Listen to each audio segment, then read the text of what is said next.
এই হলো ব্যবধান। যেমন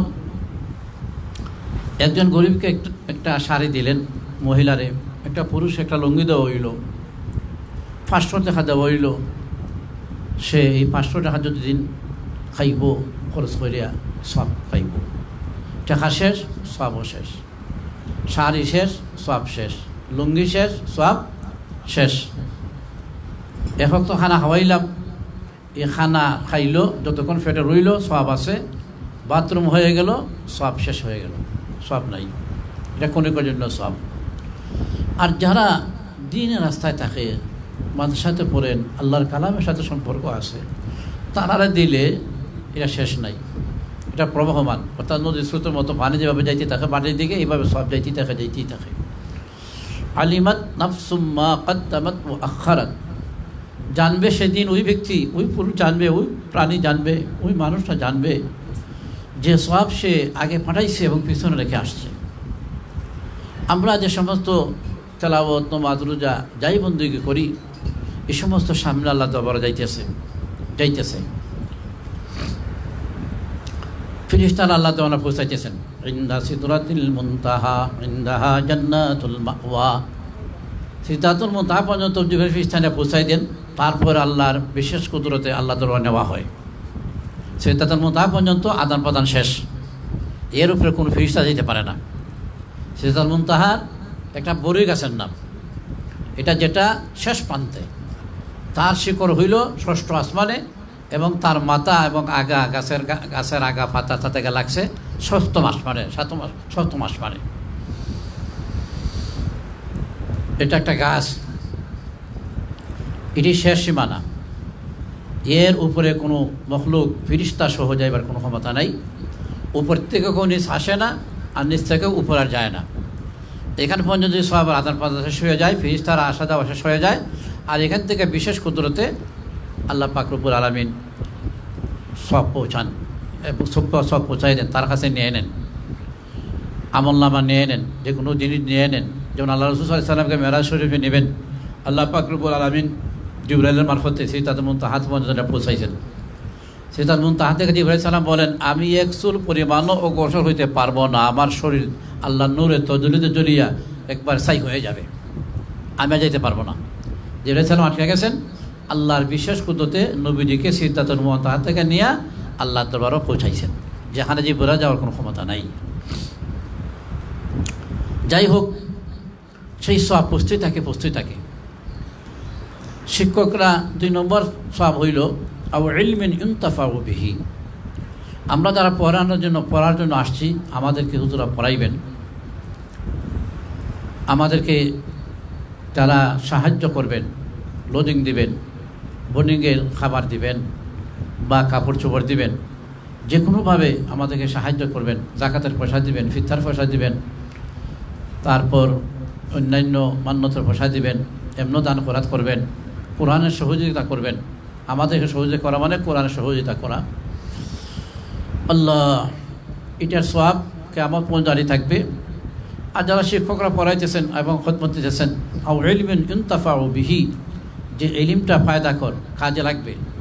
এই ছাত্রটা আমাকে না নিয়ে বেহেশতে যাবে না, আমি তারা খাওয়াইছি, আমার ঘরে সে লজিং রাখছে, আমি তারা কাপড় দিছি, আমি তারা পড়াইছি, বেতন এটা আজকাল বেতন না, এটা একটা খরচ পাবো, সামনে কিছু দেওয়া হয়, এটা চাকরি না। এই জায়গাটা চাকরি জায়গা নয়, এটা বেতনের জায়গা না। আমার মাসিক বেতন নেওয়ার জন্য এখানে আসছি, চাকরি করতেছি, এটা কোনো শিক্ষকও মনে করেন না। এটা আমরা আসছি খেদমতে, দিনের খেদমতে তো আমরা আসছি, এটা চাকরি নয়।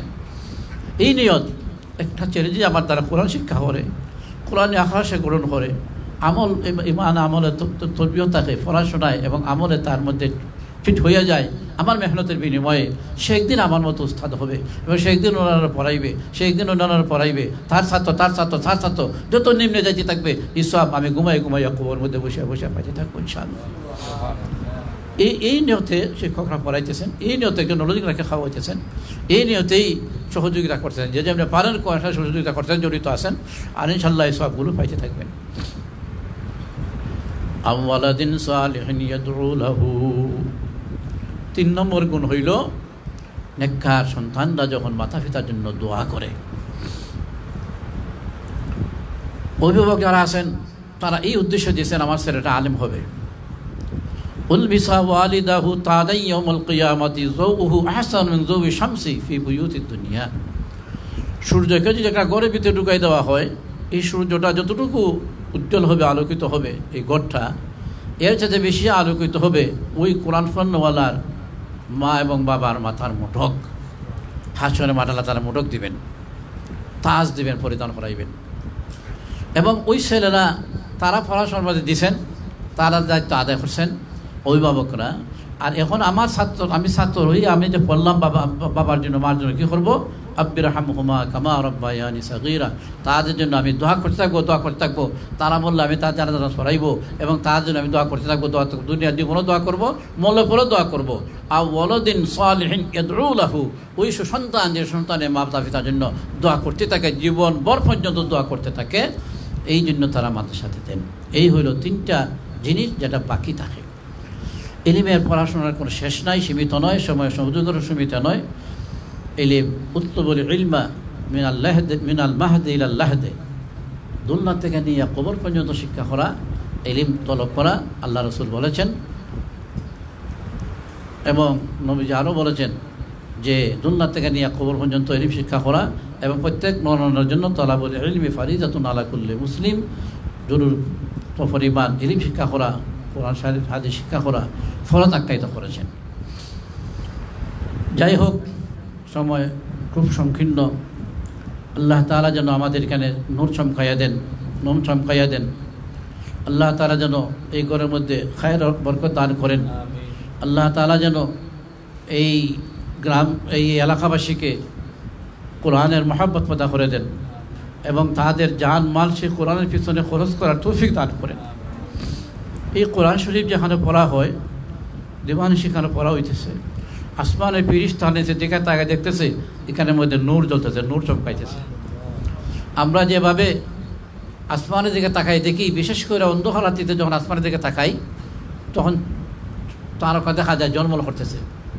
তারকা যেভাবে জন্মল করতেছে, অসংখ্য তারকাগুলো জন্মল করতেছে দেখা যায় আসমানের দিকে তাকাইলে। ফেরেশতারা যখন নিচের দিকে তাকায়, তখন যে ঘরে কোরআন শরীফ পড়া হয়, ঘরটা জলমল করতেছে আল্লাহর নূরে, ফেরেশতারা দেখতে পান।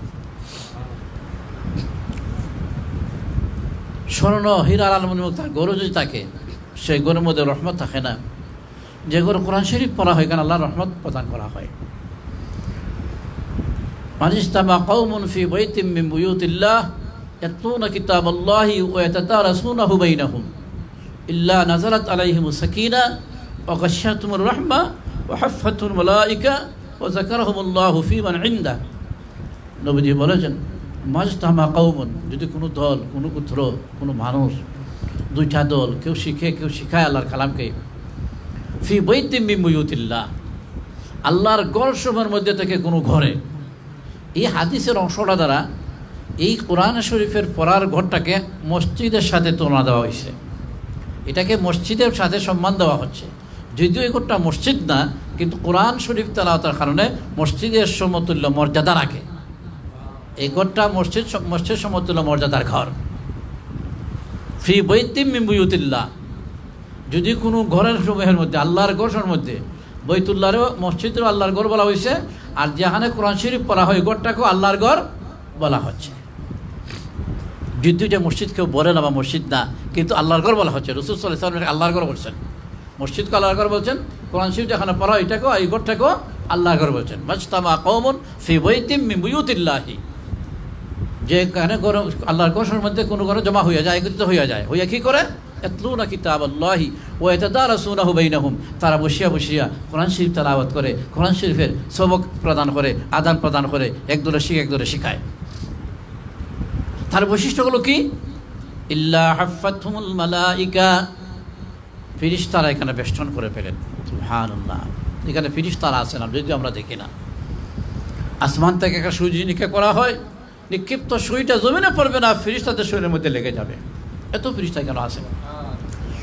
ওয়া যাকারাহুমুল্লাহু ফি মান ইনদা ওয়া হাফফাতহুমুল মালাইকা ওয়া গাশিয়াতুমুর রাহমা ওয়া হাফফাতহুমুল মালাইকা ওয়া যাকারাহুমুল্লাহু ফি মান ইনদা।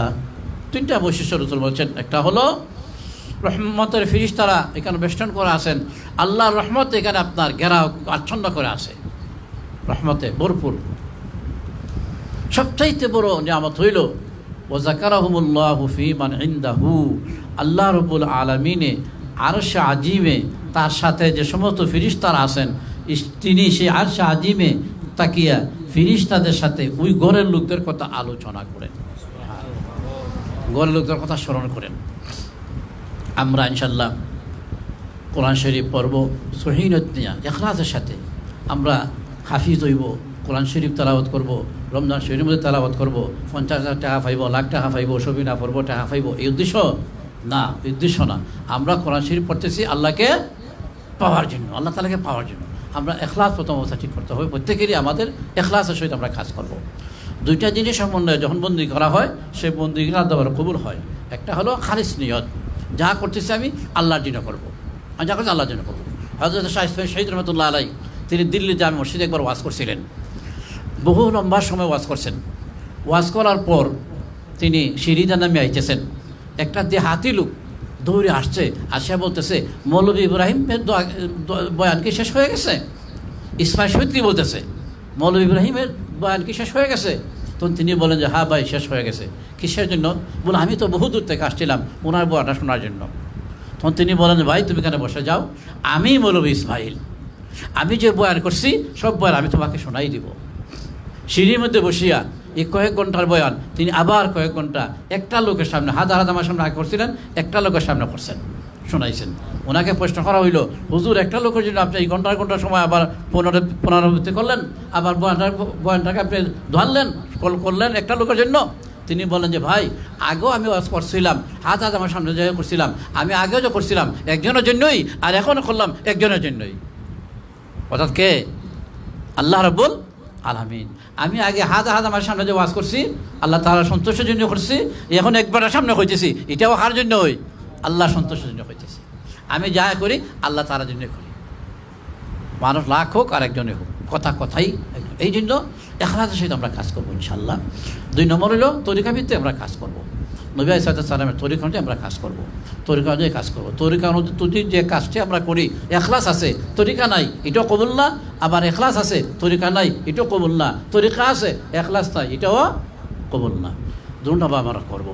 আমরা যারা আসি কোরআন শিক্ষার্থী, আমরা যারা আসছি, আমরা মাদ্রাসায় মহব্বত করব, হুজুরদেরকে মহব্বত করব, হুজুরকে মহব্বত করব, আমরা মুরব্বিদেরকে সম্মান দেব, আর আমরা কোরআন শরীফকে সম্মান দেব, ইজ্জত দেব, আর সুন্দরভাবে আমরা লেখাপড়া করব।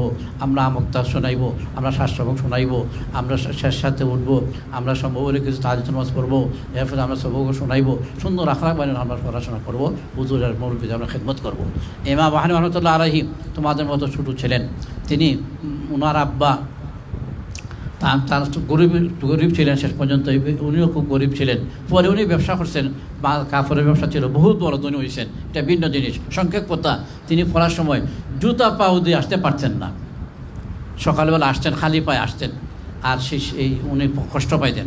যাই হোক, শিক্ষক দেখলেন এই ছেলেটা খালি পায়ে আসে, শীতের সময়ে ঠান্ডার সময় খালি পায়ে আসে। হুজুরের এক জোড়া চামড়া জুতা ছিল, কাপড়ের জুতা ছিল, জুতাটা ফাইয়া গেছে, এই জুতাটা চৌকির নিচে আসিল, এটা ওকে যে অবস্থা তিনি ফাড়ে রাখছেন, আরেক জোড়া নিছেন। তিনি ইচ্ছা করছেন যে এই ছেলেটাকে আমি জোড়াটা দিয়ে দিব। হুজুরা কিন্তু ছেলেদেরকে নিজের ছেলে বেশি মহব্বত করে। আল্লাহ, তখন তিনি মক্তব ছুটি দিয়া ছেলেটাকে বললেন টুকুর নিচে ঢুকো তো, দেখো একটা জুতা আছে, জোড়া জুতা আছে, তুমি নিয়ে আসো। তো কাপড়ের জুতাটা নিয়ে আসছেন, হুজুরের পকেট থেকে 2 আনা পয়সা দিয়েছেন। তখনকার সময় 2 আনা পয়সা খুব বড় দামি ছিল, 2 আনা পয়সা দিয়েছেন। তুমি এই 2 আনা পয়সা দিয়া মুসিরে দিবা, দিয়া কিছু জায়গা ফাড়া আছে, কয়েকটা জায়গার মধ্যে ফাড়া আছে, সেলাই করিয়া খালকে জুতাটা পাও যে তুমি আইবা। এই হযরত নোমান, ওনার নাম ছিল নোমান বিন সাবিত, বাবার নাম ছিল সাবিত, বের হয়ে গেছেন। আর এই জুতাটা নিয়ে যাইতেছেন, আর চিন্তা করতেছেন, যে যত বড় হয় আল্লাহ তার মাথার মধ্যে চিন্তাটাকে ঢুকাইয়া দেয়। জুতাটা নিয়ে যাইতেছেন, চিন্তা করতেছেন, এটা তো হুজুরের জুতা, আমি যে পায়ে দিয়ে আসি তো হুজুরের সমতুল্য হয়ে গেল, পায়ে দিয়ে আমি আসবো না, আমি হুজুরের জুতা পায়ে দিয়ে আসবো না, আমি হুজুরের জুতারে কী করা যায় চিন্তা করতে করতে শেষ পর্যন্ত বাইরে করলেন যে না, আমি মাথায় করে নিয়ে আসবো। কী করবো? তিনি 1 আনা সুটা কিনছেন। সুটা কিনে বাড়িতে গিয়া গরম পানি করিয়া এই জুতার কাপড়টারে সুতারে খাটিয়া কাপড়গুলো বাইর করছেন। কাপড় বাইর করিয়া সুন্দর করে সুটা দ্বারা ধুইছেন, ধুইয়া শুকাইয়া তারপর দর্জির কাছে নিয়েছেন। নিয়ে 1 আনা পয়সা দিয়ে দর্জির কাছে বলছেন, এই টুকরা কাপড় দ্বারা আমার একটা টুপি বানিয়ে দাও। জুতার কাপড়ের টুকরা টুকরা কাপড় দ্বারা সেলাই করিয়া আমাকে টুপি বানিয়ে দাও, আমি তোমাকে 1 আনা পয়সা দেবো। হুজুরের 2 আনা পয়সার মাধ্যমে 1 আনা পয়সা দেওয়া সুটা কিনছেন, আর 1 আনা পয়সা দেওয়া এই দর্জিরে দিয়েছেন, টেইলারে দিয়েছেন। টেইলারে সুন্দর করে একটা সেলাই করিয়া টুকরা কাপড়ে সেলাই করিয়া মাথায় একটা টুপি বানিয়ে দিয়েছে। এই টুপিটা তিনি মাথায় দেওয়া পরের দিন সকালে মক্তবে আসছেন, পড়াতে আসছেন।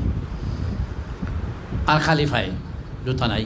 হুজুরে দেখলেন ছেলেটা বেয়াদব, আমার কথা শুনলো না, জুতা খালি পায়ে আসলো। উনি খুব রাগ করছেন।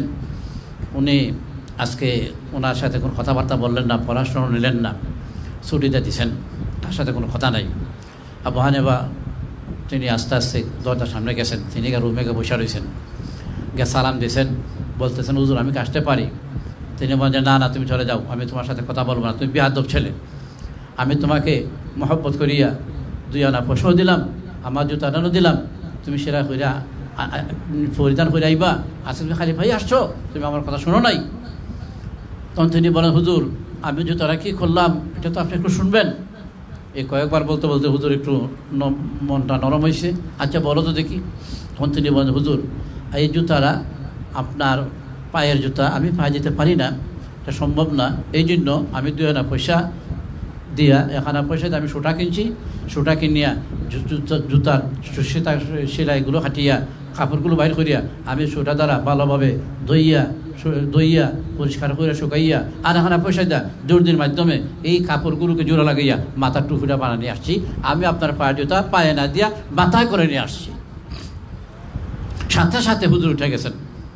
উঠে গিয়ে এইভাবে তার জড়াইয়ে ধরছেন, কোনো মধ্যে ধরছেন, ধরে এভাবে বলছেন, আল্লাহ সে আমার অন্তরাত্মা খুশি করে ফেলাইছে। আল্লাহ এই ছোটো বাচ্চার দেমাগের মধ্যে এত সুন্দর চিন্তা ঢুকাই দিছ, সে আমাকে এত ইজ্জত দিছে, আমার পায়ের জুতার কাপড় দ্বারা সে মাথার টুপি বানিয়ে নিয়ে আসছে। আল্লাহ আমি তার শিক্ষক হিসাবে তোমার কাছে দোয়া করি, আল্লাহ তুমি তাকে কবুল করো, তুমি সারা বিশ্বের মাথার তাজ তুমি তাকে বানাইয়া দাও, সারা বিশ্বের মাথার তাজ তুমি তাকে বানাইয়া দাও।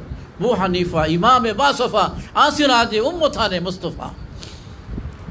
আল্লাহ রাব্বুল আলামিন দোয়া কবুল করছেন, সারা বিশ্বের তাজ হইয়া বা তিনি সেই আবু হানিফা রাহমাতুল্লাহ আলাইহি শুয়ে রয়েছেন। কিয়ামত পর্যন্ত কোটি কোটি মানুষের সালাম পাইতে থাকবেন, রহমতুল্লাহ আলাইহি দোয়া পাইতে থাকবেন। কোটি কোটি মানুষ কিয়ামত পর্যন্ত ওনার অনুসরণ করতেছে এবং করতে থাকবে। আল্লাহ রাব্বুল আলামিন তোমাদেরকে যেন জমানার আবু হানিফা বানাইয়া দেন, জমানার শাফি বানাইয়া দেন। আমরা বাড়িতে আসা যাওয়া করবো বা লন্ডনে আসা যাওয়া করবো বা এখানে থাকবো, আমরা কোনো গুনার কাজ করবো না, আমরা শুধু কোরআন শরীফ পড়বো। গুনার কাজ যদি কোরআন শরীফ পড়ি তুই পড়া স্মরণ থাকবে না। এবার হযরত শাফি রহমতুল্লাহ আলাইহি তিনি স্মরণ থাকতো না, পড়া স্মরণ থাকতো না। তখন তিনি উস্তাদের কাছে বলছিলেন, হযরত ওকির রহমান কাছে বলছিলেন, শাকাউতু ইলা ওকিন সুওয়া হিফজি ফাউসান ইলা তারকিল মাআসি ফাইনাল ইলমা নূরুম মিন ইলাহি লা ইউতা নূরুল্লাহি লিআসি। ইমাম শাফি রহমতুল্লাহ যা পড়তেন ভুলে যাইতেন, স্মরণ থাকতো না। তখন তিনি ওনার উস্তাদ ওকির রহমতুল্লাহর কাছে তিনি আরজ করলেন, ইয়া হুজুর আমি তো লেখাপড়া করি কিন্তু স্মরণ থাকে না, তার কারণটা কি? হুজুর বলেন, তোমার কাছে গুনাহ আছে, তোমার সাথে গুনাহ আছে। গুনাহ থাকলে অন্তরটা ময়লা হয়ে যায়। আর ইলমের সম্পর্ক আত্মার সাথে, কলবের সাথে পাক, কলবটা যদি পাক হইতে হয়, আল্লাহর কালাম পাক হইতে জিনিস এখানের মধ্যে থাকবে। হ্যাঁ, শাকাউতু ইলা ওকে ইনসু ওয়া হিফজি ফাউসানি ইলা তারকিল মাআসি ফাইনাল ইলমা নূরুম মিন ইলাহি লা ইউতা নূরুল্লাহি লিআসি।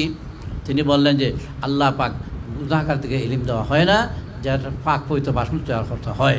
তো আমরা ইনশাআল্লাহ ওই গুনাহ হাতে থেকে বাঁচে থাকবো, দুর্যোগ পারা যায় বাঁচে থাকবো। আর আমরা হুজুরদের পরিবেশ, মাদ্রাসার পরিবেশ আমরা থাকবো, বাহিরে আমরা কোথাও যাবো না, হুজুরের কথা লঙ্ঘন করবো না, আমরা হুজুরের খেদমত করবো। আল্লাহ তাআলা যেন তোমাদেরকে জমানার ইমাম আহমদ বানিয়ে দেন, ইমাম শাফি বানিয়ে দেন, আশরাফ থানভী বানিয়ে দেন, মদনী বানিয়ে দেন, আল্লামা কাশ্মীরি বানিয়ে দেন। আমরা সকলে আমিন বলি, আমিন সুম্মা আমিন। ওয়া আখিরু দাওয়ানা আলহামদুলিল্লাহি রাব্বিল আলামিন।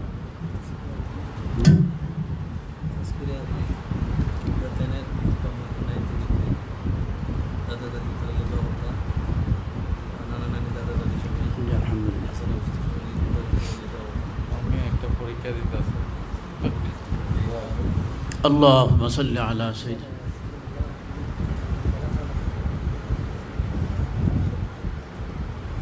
আচ্ছা ইনশাআল্লাহ।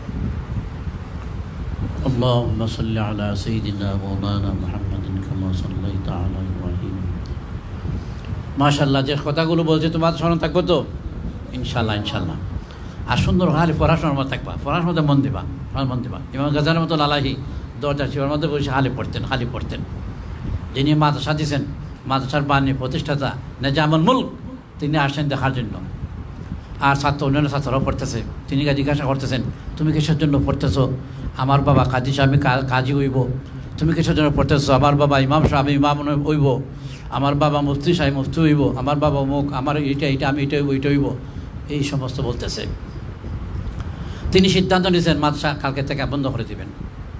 উদ্দেশ্য ভালো না, সবে খালি দুনিয়ার উদ্দেশ্য এটা হইব, অমুক ফতোয়াইব, অমুক ফতোয়াইব, এই করবো সেই করবো। তিনি মন কন্য হইয়া মাদ্রাসা বন্ধ করে দেবেন সিদ্ধান্ত নিয়ে বের হয়ে যেতেছেন। আর হঠাৎ দেখেন এই দরজার ফাঁক চিপার মধ্যে আলাদা একটা ছেলে গভীর মনোযোগে পড়তেছে। তিনি সালাম দিয়েছেন, আসসালামু আলাইকুম। ওয়ালাইকুম আসসালাম রহমতুল্লাহ পড়তেছে। ছায় না। কিছুক্ষণ দাঁড়াইয়া মাদ্রাসার মালিক বলতেছে, তুমি আমার দিকে তাকাও না, তুমি আমাদের সাথে কথা বলো না, তাকাও না, কথা বলো না, এ কথা বলো। আপনার মনোযোগটা, আমার মনোযোগটা আপনি নষ্ট করে দিলেন।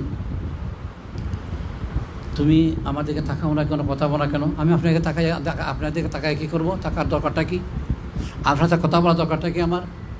বলে আমি মাদ্রাসার মালিক, আমি মাদ্রাসা দিছি, লক্ষ লক্ষ টাকা তোমাদের পিছনে খরচা করতেছি, তাহলে আমার কী হইলো? এগুলো করতেছি, আমার কী হইলো? আমি তো আপনাকে দেখার জন্য, চেনার জন্য আমি এখানে আসি নাই। কে মাদ্রাসা দিল, কে মাদ্রাসার মধ্যে কে মাদ্রাসা দিতেছে, কে মাদ্রাসার মধ্যে লাখ লাখ টাকা দিতেছে, তাহলে জানার জন্য, দেখার জন্য এখানে আসি নাই। আমি পড়তে আসছি, পড়ার কাজ আমি পড়তেছি। কে দিল, কে আইলো, কে মালিক না, এটা দেখার জন্য আমি এখানে আসি নাই। আপনি দেখবো কেন, আপনার সাথে কথা বলবো কেন? তার কথা ঠিক না বেঠিক? আসলে কথা ঠিক। তখন তিনি বলেন, উনি তো রাগ করতেছেন না, খুশি হইতেছেন মনে মনে। তখন বলতেছে, তাহলে তুমি কেন আসছো?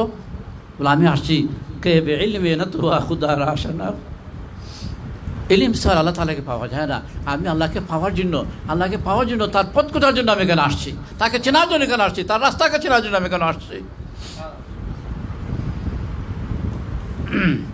তখন বাদশায় তারা গুনারি করে নিল। বাহ বাহ, খুশি হইলাম। আমি একা তোমার জন্য মাদ্রাসাকে আমি বহাল রাখলাম, তোমার সিদ্ধান্ত নিয়েছিলাম কালকে এই মাসা বন্ধ করে দেব। रह गई रुस्म आज़ा रह गई रोह बिलाली ना रहे, रुस्म आज़ा रह गई रोह बिलाली ना रहे, फलसफा रह गई तलकीन गज़ाली ना रहे। আজান ধারা কিয়ামত পর্যন্ত বাকি আছে। মসজিদে কিয়ামত পর্যন্ত আজান হইতেছে, কিন্তু বিলালের রূহ নাই, বিলালি আজান নাই। মিম্বর আছে, আজান আছে, বিলালের রূহ নাই। কিতাবাদি আছে, পড়াশোনা আছে, হেকমত আছে, কলা কৌশল আছে, কিন্তু ইমাম গজালি নাই। রহ গিয়া রুসমে আজা রহে বিলালি না রহে, ফলসফা রহ গই হে তলকিন গজালি না রহে। এই জন্য মাসা ভিতা দিছেন, হুজুরা মহব্বত করে পড়াইবেন, সুন্দর করে পড়বা। আল্লাহ তাআলা তোমার অন্তরটাকে পরিষ্কার করুন। আল্লাহ তাআলা তোমার জন্মতে কোরআন শরীফের জায়গা করে দেন, তোমাদের সিনাটাকে কোরআন শরীফ আল্লাহ তাআলার জন্য ভরপুর করে দেন, কোরআন শরীফ আল্লাহ তাআলার জন্য আমানত রাখেন। আমিন ইয়া রাব্বাল আলামিন। আল্লাহ তুমি কবুল করো। দোয়া করুন। আলহামদুলিল্লাহ রাব্বিল আলামিন, ওয়াসসালাতু ওয়াসসালামু আলা সাইয়্যিদিল আমবিয়াল মুরসালিন ওয়া আলা আলিহি ওয়া আসহাবিহি আজমাইন। يا أول الأولين يا آخر الآخرين يا ذا القوة المتين يا راحم المساكين يا أرحم الراحمين। حد سے ابتر ہو گیا ہے حال مجھنا شاد کا، کر میرے امداد اللہ وقت امداد کا۔ يا حي يا قيوم رحمتك نستغيث، أصلح لنا شأننا كله ولا تكلنا إلى أنفسنا طرفة عين۔ اللهم آنس وحشتنا في قبرنا، اللهم ارحمنا بالقرآن العظيم واجعله لنا إماما ونورا وهدى ورحمة۔ اللهم ذكرنا منه ما نسينا وعلمنا منه ما جهلنا، وارزقنا تلاوته آناء الليل وآناء النهار، واجعله لنا حجة يا رب العالمين۔ اللهم زين أخلاقنا بأخلاق القرآن الكريم۔ الله يقولك تبي قبل المنظور خلنا، الله ما تشرت قبل المنظور خلنا، ইয়া আল্লাহ ফরনওয়ালা ফরনওয়ালাকে আল্লাহ তুমি কবুল আর মঞ্জুর করে নাও। আল্লাহ সকলকে আল্লাহ ইখলাসিয়ত পয়দা করে তুমি তৌফিক দান করে দাও। আল্লাহ যিনি আল্লাহ যারা সহযোগিতা করতেছেন করবেন, ইয়া আল্লাহ টাকা দিয়েছেন, আয় আল্লাহ পয়সা দিয়েছেন, আল্লাহ জায়গা দিয়েছেন, আল্লাহ লজিং দিয়েছেন, বোর্ডিংয়ে সাহায্য করতেছেন, যে যেভাবে কোরআনের সাথে জড়িত আছেন সকলকে কোরআনওয়ালা বানাইয়া দেন আল্লাহ। আপনি সকলকে কোরআনওয়ালা বানাইয়া দেন আল্লাহ, কোরআনওয়ালা বানাইয়া দেন আল্লাহ। আল্লাহ আপনার কালামকে আমাদের জন্য দুনিয়া আখিরাতের সাথী হিসাবে কবুল আর মঞ্জুর করেন। ইয়া আল্লাহ কোরআনকে আমাদের দুনিয়া আখিরাতের সাথী বানাইয়া দেন, সাথী বানাইয়া দেন ইয়া আল্লাহ। ফিল জান্নাতি রফিকা ওয়া মিনান নারি সিতরাও ওয়া হিজাবা, ফিল জান্নাতি রফিকা ওয়া মিনান নারি সিতরাও ওয়া হিজাবা। জান্নাতের জন্য কোরআনকে সাথী বানাইয়া দেন, জাহান্নামের জন্য কোরআনকে দেওয়াল বানাইয়া দেন, প্রাচীর বানাইয়া দেন আল্লাহ। পরওয়ারদিগার আলম বানিয়া মাদ্রাসা দোয়া চাইছেন, তারা আওলাদের জন্য মেয়েদের জন্য দোয়া চাইছেন। আল্লাহ আল্লাহ আল্লাহ আপনি কবুল আর মঞ্জুর করেন। ইয়া আল্লাহ সকলকে প্রার্থনা থেকে বানাইয়া দেন। ইয়া আল্লাহ আমার হিসাবে দোয়া চাইছেন ছেলের জন্য বিদেশে যাওয়ার আল্লাহ আল্লাহ আল্লাহ রিজিকের ব্যবস্থা আপনি হালালভাবে করিয়া দেন। আল্লাহ যাওয়ার একটা সুব্যবস্থা আপনি করে দেন। ইয়া আল্লাহ পরওয়ারদিগার আলম আমরা যে জাহান আটকা আছে আপনি উদ্ধার করে দেন।